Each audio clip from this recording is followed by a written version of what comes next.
Welcome to another episode of the AI Lab Unfiltered podcast. We are happy that you joined us. I am Drew Veach from BizStream. I am joined by Mr. Pete Terran from New Wave. Thank you for having me on. You know, someday we'll publish the little snippets that happen between episodes when we're recording, because it's maybe not today's. Not today's, but in some cases it is way more entertaining than the stuff that does make it onto that's the premium podcast subscription. Yeah. You get the behind the scenes stuff. Yeah. So here we are. If it looks like my eyes are watering, they are, because I'm laughing so hard at some of the stuff we were talking about before this. But anyhow, Anywho. I do want to give a shout out to ThinkTank Thought Leadership. Yes.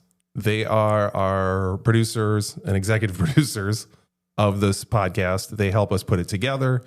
They help us shoot it, edit it, social, like everything. If you're looking to put a podcast together, go to ThinkTank Thought Leadership. Great people. I love those guys helping us put this all together. Great people. They make it so easy. Yeah. And like, kind of joke around, but now it's kind of, I think I'm just giving them a tagline where if you want to be cool, have a podcast. If you're going to have a podcast, do it with ThinkTank Thought Leadership. TM. I won't charge anything for that. You just TM, registered trademark. So, what are we talking about today, Drew? I want to talk about devices. Devices. How to use AI in a divisive way. Oddly enough, that's what we were talking about before the podcast. Yeah, we sure were. I want to talk about different devices because we were talking about like the Meta glasses, and they're on, I don't know, like their 5th version of it. And then there's a bunch of other companies that are doing the same thing. They got cameras built in. They've got microphones built in. The Meta ones originally were like, oh, you can post to Facebook with it. Now you can do whatever you want with it. I tried on a pair, the first versions, about 2 years ago. And they were interesting because it didn't feel like tech gadgets. It wasn't like these heavy battery packs or something on there like you'd think. Like a VR headset or some big clunky thing. Yeah. It was literally like a pair of I didn't know what they were at first until she said, oh, well, try these on. These are the new glasses. And I'm going, are these like Warby Parkers or something? Like, I didn't know what they were. Right. And I was like, oh, these are kind of cool. And I'm like, oh, these are the new Meta glasses. And she's like, yeah. And she's showing me on her phone when I was recording because she had it on. And you can't like see a camera or anything. It just starts recording. So then I got to thinking about some of the stuff we were talking about security and privacy. And it's almost that would you wear it type of thing. We've talked about pendants before that record. Yep. So I guess I want to kind of explore that a little bit more of now that we are, I guess, more accepting of some of these devices. You know, we've got the note takers in meetings now. What are your thoughts about kind of the security? Like, when would you wear it? Number one, like if it was the glasses, how would you use them? Would you have it on all the time? Would you tell people, hey, I've got a recording device on? Like, how would you roll that out? Because I don't know. I'm still on the fence of even getting one of the pendants, the limitless pendant. I think it's a great idea. And I think it'd be incredibly helpful. But there's two things that the etiquette of it, I guess, number one. And then number two, is it just a ton of data for sake of data at that point? Like at the end of the day, what do you really need anyway? Yep. And then also, is it going to, I always go back to this, is it replacing my critical thinking? I just had another conversation this week about that. Is it replacing critical thinking again to where, oh, I don't think about anything now. He just records it and then I'll just come back to it later. Yep. You know, it's like having a note taker on in a meeting. You don't show up. Okay. Yeah. Yes, you can do that, but I love this topic. So I'm glad we're talking about it. And yes to everything. I'll wear the glasses. I have one of the pendants. I feel like you would be all in all the time. Yeah. I feel like this is being recorded right now. It's not, but I will share a story. So we were talking earlier. I went to New York last week for Microsoft AI event, which was cool. Never been to New York City before. Times Square is fucking unreal. Really? Yeah. Oh, never been. If you've never been, go. The hotel that I ended up staying in was literally in Times Square. Nice. So I walked out the door and looked, and I was just like transfixed. Anyway. Was it as exciting as what you thought it would be? Like, was it as big as what you thought it would be? I stopped myself from exploring too much because I really want to take my family, and I wanted it to be the first time for me as much as it was the first time for them. So I really I didn't get out, and I was only there for one night. Like literally, I was there for a day and flew out early the next morning. So I intentionally didn't get out a whole lot, but bigger than I thought, brighter than I thought, unbelievable. Yeah. And I'm a small town kid, like graduated with 18 people, and I'm here in Times Square, which is wild. Anyway, why I brought that up. So I have a pendant. It's the OMI, O-M-I. Oh yeah. Okay. And it's, Limitless is one, very similar. I don't know. And I've barely explored the capabilities of this thing. New York was the first time that I had really used it, and I've had it for a couple months, and I just never really used it. But I wanted to use it, and a couple things with it. One, it was very helpful because as I'm sitting in this conference, instead of having my Remarkable tablet out here and jotting down endless notes and barely being able to pay attention because I'm jotting notes and looking up and trying to see what they're doing on the screen and all that kind of stuff, it just recorded everything in really good detail. And the interesting part is I had it it's on a little lanyard, like a little tiny, small little rope. And I had it tucked in like under my shirt, and it was listening through my shirt and my vest and picking up everything perfectly. Okay. So good chance as you're walking around talking to people are doing the same thing where they're recording you and you have no idea. Yeah. So just, geez, I really got to be careful what I say now. Yeah. Around me, especially. So it recorded all that, and it takes and it summarizes, what's said. It's really cool for that kind of application. And you can imagine, even at a networking event, you're going in, you walk up and you shake somebody's hand, and what was your name and what do you do? Yeah. Recording it. And when you get home, you've got that, like, oh, you want to make sure you talk to Bill or to Susie because they do this or whatever. You don't have to exchange cards, which I don't think anybody really does that anymore, or scan your LinkedIn QR code. You could do that, but I could also just look you up later because I have your information. I've recorded that. And I don't know what the rules are in New York about if it's if both people have to consent to being recorded. I have no idea. So I probably should have looked that up before I did it. But so I was recording. Great point. There. Like, what are the laws around it? Are there laws around it? In Michigan, I think you only one person has to know it's being recorded. I believe so. I don't think I have to ask your permission to record you in Michigan. I think you're right. I should probably look that up. I did look it up before, but I kind of forgot. I think you're right because I think that sounds familiar. Yeah. So I there's a lot of value in those. It's not capturing video. Right. Which is where I think the glasses would be super helpful, because then you start to say, especially when you think about networking with people, right now, I guess I'll just talk about it in a professional setting. The Pendants, super helpful.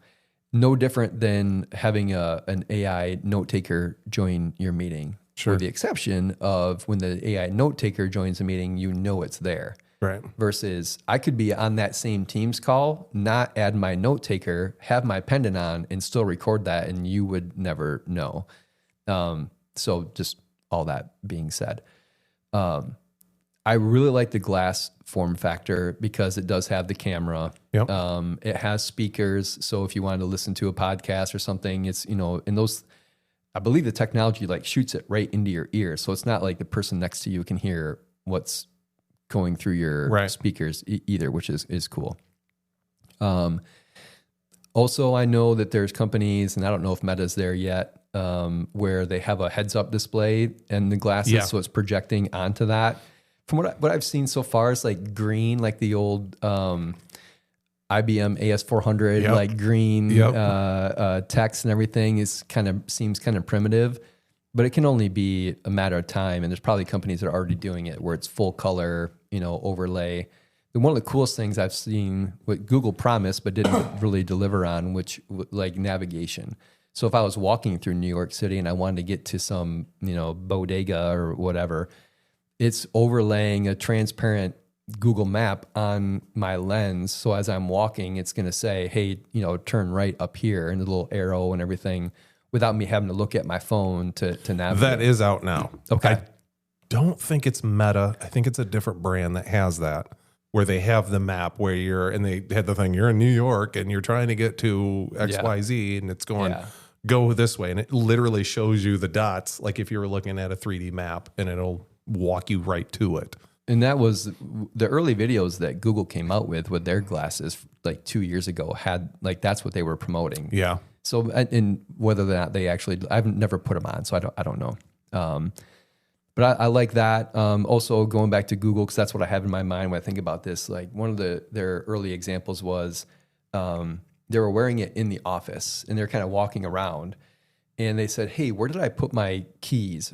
And because it's recording everything, it knew where the keys were and it said, oh, it's back on this desk next to the Apple or the orange or whatever it was. And I might be mixing up some of the example here, but that kind of like contextual visual memory. It just tells it getting warmer. And my wife would probably be like, yes, please get him these glasses, because I'll open the refrigerator door and I'll say, why don't we have any ketchup? And she'll say, it's right there. Yeah. Where instead of me saying that, I could just open the door and say, hey, where's the ketchup? And it'll like highlight, bing, bing, like the ketchup is right here, idiot. Like I just don't, like my brain doesn't process things. I just can't find shit. So it'd be helpful. See, and that's very overstimulating probably at first, but man, that'd be nice. I know in the early versions even of Meta, they partnered with one of the universities and they were testing out, you're walking around, and they showed it walking around on campus, and it was literally, I look at you and it shows me on a heads up display, oh, this is Pete Terran from New Wave, and it showed your whole Facebook profile. I can look over here, I can look at everybody, and it just started pulling up all these names, so you'd never forget a name either. And they were going, wait a minute, hold on, is this being a little too intrusive now? Right now, maybe, but give it a year, it wouldn't be. If you could opt out of that, so let's say it's an opt-in type deal where if somebody's wearing these glasses and it does the facial recognition and it pops up your LinkedIn profile or your Facebook, whatever, I could say I don't want that pop-up to happen when people see me. Then I think you're fine. It's where you can't control it is where I can see people having an issue. But think about that. Think about connections that you've missed. Like everybody's got the story where they sit down in an airplane next to somebody and they strike up conversation, finds out they're first cousins or whatever by some weird circumstance. And it's always like, it's such a small world. Well, if I can get data and the AI is making connections for me, like, hey, you should go talk to that person at this networking event because they're in AI, or they posted on LinkedIn that they were looking for somebody to help them with an AI project. Like, holy shit, that's what I want. Right. I don't want to come in and talk to, there's 100 people in the room. I don't want to talk to 99 people and find out I have nothing that I want to talk to them about. Why don't you just direct me to the one person that I need to talk about because we have something in common? Maybe we went to the same school, or we have some of the same friends on Facebook, or we're into whatever hobby, we play guitar or was in a band, or that kind of stuff. Like if it could help make those kind of connections as you're out in the wild, it feels, even though you're leveraging technology, it feels more organic versus sitting in front of your screen scrolling through like who should I be friends with? But, And I was just going to say that, is this now promoting more human interaction by enhancing that to make it less of a barrier? It's breaking down kind of the icebreaker, or is it becoming more of a hindrance? I see it very positively like you do, where it's like, oh my gosh, I come up to Pete and he plays bass too. Oh my gosh, where I'm going to talk to him. Hey, I saw that you play bass. And then they go, well, how'd you figure that out? But well, and they're going to have the same thing, right? So as you're walking up to each other, you're like, that would be kind of cool. like making the whatever. This is the bass move, I guess. Like, but you've got that. So I think the connections are so much faster, and you can find common ground so much easier.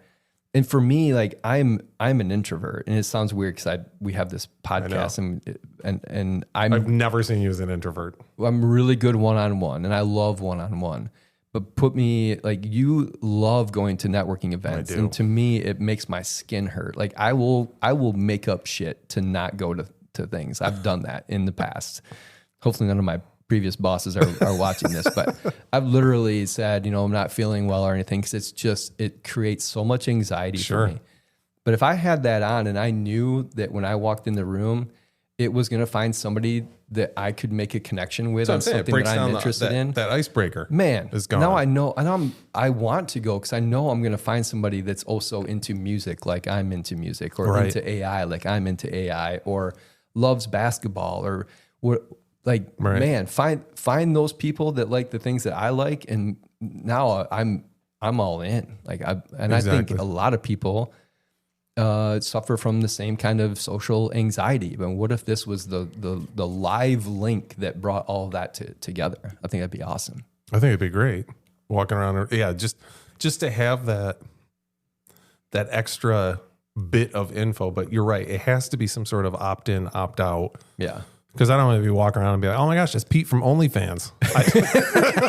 I'm sure that wouldn't want to be out there. So they have to be some sort of turn it on, turn it off, certain things, I guess. Well, yeah, but wouldn't that just be another layer? So, okay, I opted in, but I don't want to share my OnlyFans profile. Right. Like there's some things about my life that I still want to keep private, but let them know that I'm a basketball coach. Let them know that, I'm into the Wim Hof breathing, or, what people are going to learn a lot about me because I've just literally shared everything that I'm into in the last 5 minutes. But, well, no need for the glasses now. Besides OnlyFans, that's part not true yet. Yet. But I think about taking it a step further because from the social aspect, especially from Meta, like that's what they say the whole company is built on, right? Is making connections and all that. What a great application. But then you start to think like, okay, outside of that, now let's make it personal. So let's say going into 2026, I said I was going to eat better. If I'm wearing glasses and I'm, it's getting ready for lunchtime, it's awfully tempting to go to the fast food place around the corner. But what if the AI proactively was like, we know you're going to go to McDonald's, so I'm going to tell you how to get to a healthier restaurant, and here's what you like, and then it navigates me there. But what if I'm at home and I go to open I've got the glasses on, I go to open the pantry, and it's like, hold on, I know what you're about to do. Stop. Like, close those doors. Yeah. There's nothing good. There's nothing good in a pantry. If it's in a box, you probably shouldn't be eating it. Close the door and go to the fridge, or go over here where there's an apple or a banana, and eat that. Like that, now you're starting. Well, you could translate that into, I'm diabetic and now I'm looking through the fridge. What can I eat? Yeah. At that point, you can have it tapped into your Chat GPT or whatever. Hey, Amber, what can I eat in the fridge here? Oh, this, and this. Or you go to a restaurant, like somebody says, hey, meet me here for this work meeting. So you didn't get to choose the restaurant. You have to go there because that's what they chose. And you got the glasses on, you're going through the menu, and it's highlighting the things like, hey, this is probably the healthiest thing. Yeah. And given your medical history, like avoid this and this, or you've got Crohn's, or, they don't eat this. High cholesterol, whatever. Yeah. Like I'm going to highlight the things, and when you order this, also like tell them to take the mayo off because that's, whatever. Like from a behavioral standpoint, like we are human and we have urges and they're so hard to overcome. Sometimes you just wish like you just had that little, accountability partner sitting on your shoulder. Well, that could be that. You're working out, you're in the gym. Like if you're looking in the mirror and you're looking at your form, like it can give you feedback on your form while you're lifting weights or whatever it is. Or, you're running and it's saying, hey, you're a little off the pace that you normally are at. You got to pick it up a little bit. Oh, you're back on pace. So instead of having to look down at your watch, it's that HUD is right there. And I know some people are going to go, well, I don't want to have AI do that or something mechanical that's going to tell me that. We do it with drugs every day. Every day. Ozempic. I mean, that it's an appetite control type of thing. That's exactly it. I mean, And we do it I think chemically. it's fantastic. And I know people that have benefited from it. I have a friend who is like reps that kind of stuff. And it's awesome. And people that need it should use it, and by no means. But if you had a choice of doing it a natural way through behavior modification, AI assisted behavior modification, AABM. There's no good acronym there. I was trying to come up with a cool thing. But if you could do that naturally versus ingesting some kind of foreign chemical into your body that may have some kind of long-term effects down the road. Right. Because right now you don't have a choice. Like you've tried everything else. You've tried every fad diet and things and going to the gym and going for a month and then never going again. I you know what? This is the only way I'm going to get there. Awesome. Thank God there's that, because it's saving people's lives, right? And making their lives better. Don't want to take anything away from that. But if there was another alternative where you put on these glasses and it was just assisting you throughout your day and making better choices, I think that's a good option. Yeah. And I just look at it from my own perspective. Something that like that specific use case would be 100% me. I don't medically have anything wrong. I just love to eat. I eat out of stress. Mm-hmm. So to have that, like you said, that accountability partner to go, hey, maybe not. Yep. Or eat an apple instead of the Doritos, or something like that would be, oh my gosh, it would be great. Or like boredom too, right? Like, so, hey, I know you're about to go to the pantry because you're bored. Yes. Let's do this. It's let's more do that this habit instead. of it. Yeah. What if it could divert you and say, hey, let's go for a walk. Yeah. And while we walk, I'm going to tell you a cool story about, if you're interested in history, I'm going to tell you a cool story about the Mongols invading whatever. Yeah. And along the way, I'm going to give you cool little visuals and, kind of help as I narrate the story. I'm going to give you some cool visuals. It's a very specific analogy. But like healthy choice, like instead of devouring a bag of Cheez-Its, you just learned a little bit more about history and went for a walk and got some exercise at the same time. Like to me, that there's so much good. And I would love that. Just going places, like you go to the Grand Canyon or you go to a forest or something, and it tells you what kind of trees they are, I'm looking that up on my phone constantly. So it looks like I'm on my phone, not paying attention, but it's like, no, I'm trying to figure out what kind of tree is this? How old is this tree? If it's this tall, what about this flower over here? What if I'm at the beach or something or near water? I'm constantly looking up what kind of fish are swimming in here. What does this fish do? Yeah. So it always looks like I'm totally like Facebook scrolling or something, but I'm not.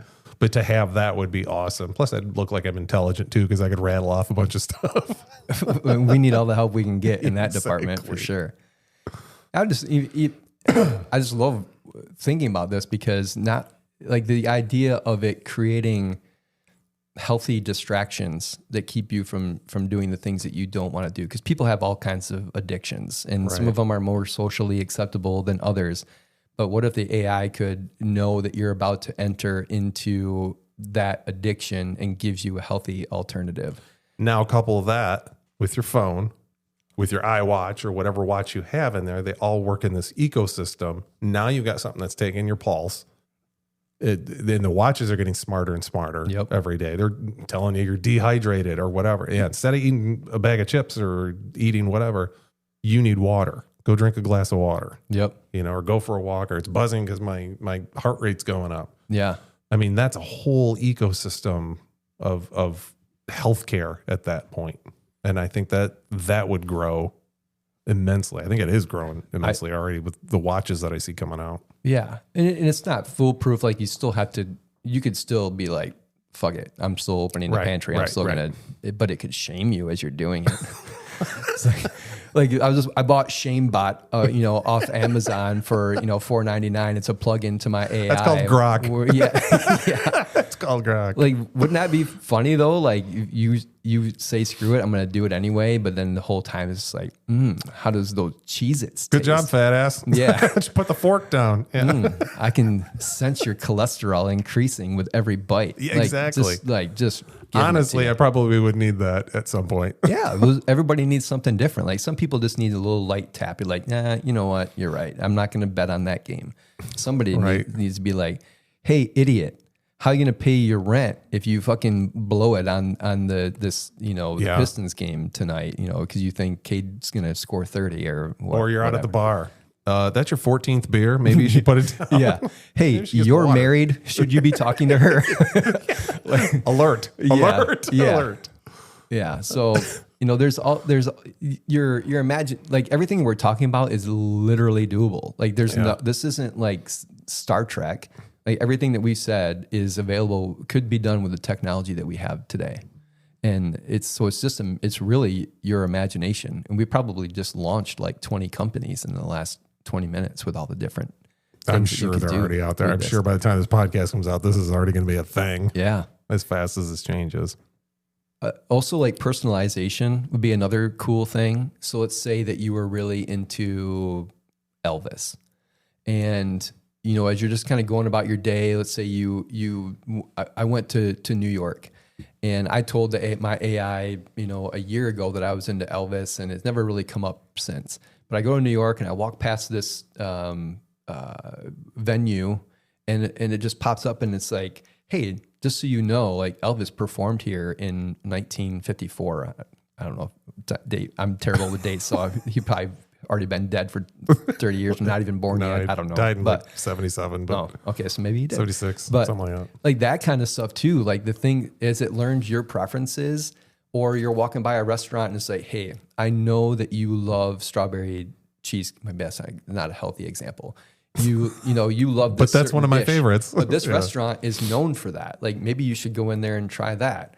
Or, hey, that book that you've been wanting is in that bookstore right there. You could go over there and get that right now if you wanted to. Or the person that was in that podcast that you love is doing a meet and greet around the corner. Yeah. And like that kind of personalization, I think would be amazing. The world then becomes all about your interests, and it's just always leading you towards the things that you're interested in versus, it's kind of meandering around and hoping that you stumble into something, or sitting down and Googling like all these things to try to figure out when this person is performing again, or when does so-and-so go on tour again. Or now, the flip side of that, we're talking about this in a very positive way. And I don't want to say this is a negative way, but this is another way that then opens up a lot more advertising, because then it's going to be, oh, we know you like this, like you said, like this person's performing. Yep.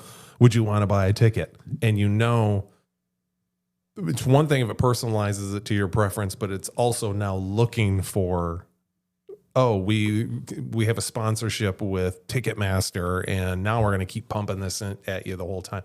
Kind of like anything when you look up on YouTube or you talk about whatever, and then all of a sudden you have all these commercials coming at you. Yep. And I was just talking to my wife about something. I can't even remember what it was. It was like a vacuum or something at home. And I swear it's because we had this sitting next to us, because we were not online. Then all of a sudden I go to YouTube. I keep getting these stupid vacuum commercials, and I keep getting dog food commercials too. I don't even own a dog. I'm allergic to dogs, and I keep getting dog food commercials too. I don't know where it picked up on that, but it definitely, that whole ecosystem of it, listening and knowing, oh, well, maybe you'd be interested in this too. So I think that would definitely increase. They're already talking about putting ads on ChatGPT now. And they will. And it's inevitable. It's got to pay for it. I get it. Totally. But I can take that and put a positive spin on that too. The ads become way more targeted to your likes. Yes. So right now when you're watching TV, like this, I think this could be a lot less TV watching, especially with these, the AI assisted behavior modification that I was talking about. Like it knows you've been sitting watching TV too long, which a lot of us do, including me. It could be like, listen, dude, get up. Let's go for a walk. I'm going to tell you a cool story. So less TV. But the thing about ads for me is most of them have nothing to do with anything that I need. Yeah. Thankfully, I don't need Ozempic, but that's on the news constantly. I'm not looking for a new car every single day, but I see those. Right. I like fast food, but I don't want to have that constantly bombarding me, because it is tempting me to go eat poorly. So what if my ads are coming through that device, but they're all things that I know that I've explicitly said, like, these are the things that I'm into, and it's learned about me. And most importantly, the biggest thing is once I've bought that fucking thing, it stops advertising it to me, because I still get remarkable stuff. I've had this Remarkable for 6 months or more, and I still get ads for it. Like, it should know that I bought it and stop telling me about the damn thing, because I already bought it. Like, I think the ads are just going to get a lot smarter and more personalized, and it will seem less intrusive because it's more of what you want. I have seen the dystopian version of this, though, where you're walking down the street and it's just like constant. Every building is a pop-up and come here and blah, blah, blah. Like, I don't want that. And there's got to be, even though you have to pay a little bit for it to get rid of that. And that's probably the future. Don't advertise to me. I will have to pay extra. Yeah. Like, how many times have you been sitting watching TV and you'd be like, I would pay money to not have to see that ad anymore. Yeah. And that unfortunately is probably where it's Someone going. told me years ago when I was complaining about it with YouTube, they said, well, have you ever given it feedback? Because a lot of times when you're online, it'll have the thumbs up or thumbs down, or is this relevant to me? And I've never done anything with that. Yeah. And they said, just tell it, this is not relevant. And it'll launch something else that might be. So over time, it narrows it down to what you're into. And I thought, I never even thought about that. That's the whole reason why it's advertising. And clearly, if I'm not the right candidate, they don't want to advertise to me. They're right. They're so wasting find money. the right thing to advertise to me, but I have to give it that feedback. Yeah. So I thought, well, that's interesting. I don't do that. That's a good point. And it's probably because we've never been educated on that. You know, if that person hadn't said that to you and you hadn't said it to me, I never would have. Now I actually am conscious when I catch myself going, oh wait, no. I want to get rid of that. I still get the dog food commercials for some reason, but a lot of times. I bet you get a dog. You heard the story about the guy. They started getting. Well, ironically, we've been talking about it now. But you probably will get one. And maybe this is being very predictive, but there was a story about the guy. They were getting ads from Target for like baby formula and diapers and things like that. And the guy's like, why am I getting these ads? Turns out his daughter's pregnant and he had no idea. Yes. Like, that's when she's been looking it up. Yeah. So when you share the dog thing, like, that's, to me, it's like, maybe it's predicting your future. Might be my son looking for a dog. And that's why. Yeah. You can get a hypoallergenic dog. They don't work. Mark this down. I bet Drew has a dog 6 months in the next 6 months. Yeah, the next episode. So we got this puppy. It's really cool. All right, we got to wrap it up. All right. Any other final thoughts? No, I think I'm definitely going to get the glasses. And the only reason I haven't, and this is, I'm a slow adopter to technology because I'm so fearful of buying early. Because I think if I just wait another month, they'll have a really cool feature that I really want. It's exactly. And that's where I'm at with them right now. It goes so fast that it's like, oh, I want to get the new one's coming out. Yep. So I would have already bought them if I didn't think that they're this close to having just like getting it to more of what we're talking about. Not all the way, obviously. That's going to take some time, but I will definitely have. And then when I do, I'll bring them in here and we can talk about. And I'll turn mine on and I'll see what it says to yours. And we'll just stare at each other and see what happens. It's like telepathy. All right. If you like today's episode, hit like and subscribe and tell us, what devices are you using right now? Which ones do you like and why? Leave a comment below. Thanks, everybody.